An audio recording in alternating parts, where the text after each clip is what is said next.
कभी ऐसा हुआ है कि कोई पसंदीदा शो देख रहे हों और अचानक वो बंद हो जाए?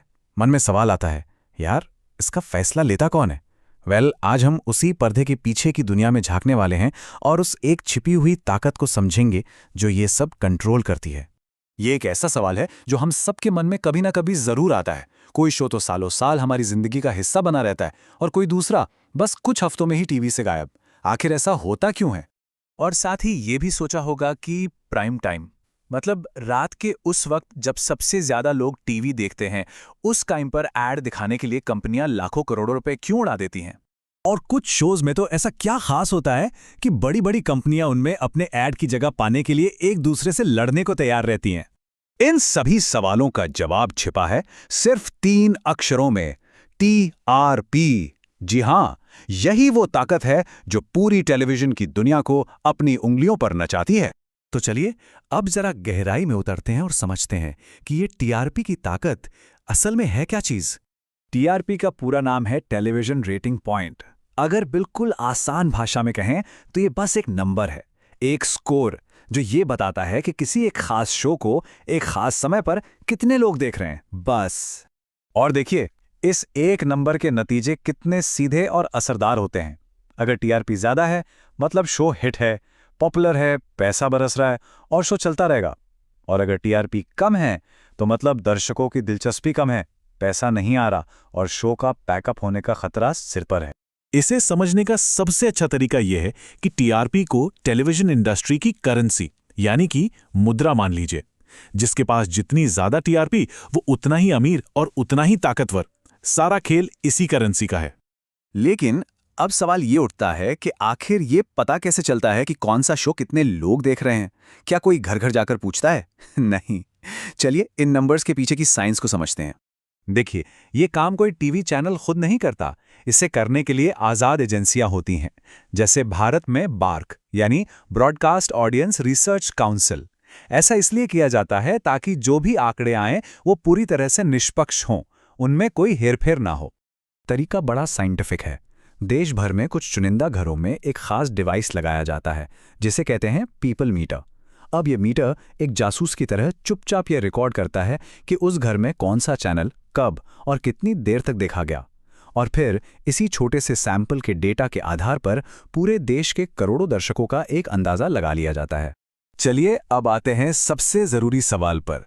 टीआरपी का पैसे से क्या लेना देना है? आखिर ये सिर्फ एक नंबर से इतना बड़ा बिजनेस कैसे बन जाता है? अंदाजा लगाइए कि दांव पर कितना कुछ लगा है। किसी भी हिट शो जिसकी टीआरपी आसमान छू रही हो, उसमें सिर्फ 10 सेकंड का ऐड दिखाने की कीमत 10 से 20 लाख रुपए या उससे भी कहीं ज्यादा हो सकती है। सिर्फ 10 सेकंड की। और ये टेबल साफ साफ दिखाती है कि टीआरपी का सीधा असर शो के भविष्य पर कैसे पड़ता है। ज्यादा टीआरपी का मतलब है विज्ञापनों से ज्यादा पैसा, शो का बजट बढ़ेगा और अगला सीजन पक्का। वहीं कम टीआरपी का मतलब है बजट में कटौती और आखिरकार शो का बंद होना। तो कंपनियां इतनी बड़ी रकम खर्च क्यों करती हैं? क्योंकि ज्यादा टीआरपी का मतलब है कि उनका ऐड करोड़ों आंखों तक पहुंच रहा है। इससे उनके ब्रांड को पहचान मिलती है, लोगों को उनका नाम याद रहता है और उनकी बिक्री बढ़ने की उम्मीद कई गुना बढ़ जाती है। यह उनके लिए एक सीधा साधा इन्वेस्टमेंट है। लेकिन एक बात तो तय है, जहां इतना पैसा और इतनी ताकत हो वहां विवाद तो होंगे ही। टीआरपी सिस्टम बहुत शक्तिशाली है, इसमें कोई शक नहीं, पर यह हमेशा दूध का धुला नहीं होता। कई बार टीआरपी के साथ छेड़छाड़ करने की खबरें भी सामने आई हैं, जैसे कि कुछ घरों को पैसे देकर कोई खास चैनल चलाने के लिए कहना या फिर सीधे डेटा में ही हेरफेर कर देना। अब जाहिर है, जब एक रेटिंग पॉइंट ऊपर नीचे होने से करोड़ों का फायदा या नुकसान हो सकता है, तो लोग ऐसा करने की कोशिश तो करेंगे। अच्छा, इन धोखाधड़ियों से निपटने के लिए रेटिंग एजेंसियां भी हाथ पर हाथ धरे नहीं बैठी हैं। वो अब ज्यादा से ज्यादा घरों में मीटर लगा रही हैं, बहुत सख्ती से जांच कर रही हैं और नई नई टेक्नोलॉजी का इस्तेमाल कर रही हैं ताकि इस सिस्टम को जितना हो सके साफ सुथरा रखा जा सके। अब जरा भविष्य की बात करते हैं। नेटफ्लिक्स और अमेज़न प्राइम के जमाने में जहां हर कोई अपने फोन पर शो देख रहा है, वहां टीआरपी का क्या होगा? देखिए, पारंपरिक टीवी का टीआरपी सिस्टम सिर्फ ये बताता है कि कितने लोग देख रहे हैं, लेकिन डिजिटल प्लेटफॉर्म यानी ओटीटी इससे कहीं आगे हैं। वो ये भी नापते हैं कि कोई शो कितनी देर तक देखा गया, लोगों ने उसे कितना पसंद किया, क्या उसे बीच में छोड़ दिया, और सबसे जरूरी, क्या दर्शक अगला एपिसोड देखने के लिए वापस आया। मतलब ये एक कहीं ज्यादा गहरी और डिटेल्ड मापतौल प्रणाली है। लेकिन एक मिनट, स्ट्रीमिंग के आने के बावजूद आज भी खबरों के चैनल, डेली सोप्स और रियलिटी शो जैसे पारंपरिक टीवी कंटेंट के लिए सफलता का सबसे बड़ा पैमाना टीआरपी ही बना हुआ है।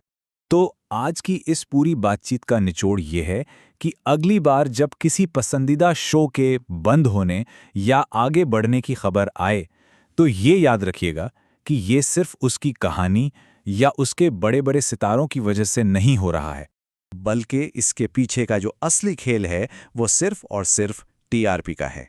और ये हमें एक बहुत बड़े सवाल पे लाकर छोड़ देता है। आने वाले समय में जब कंटेंट बनाने और देखने के तरीके और बदलेंगे, तब सफलता को मापने का नया पैमाना क्या होगा, टीआरपी की जगह कौन लेगा? सोचने वाली बात है।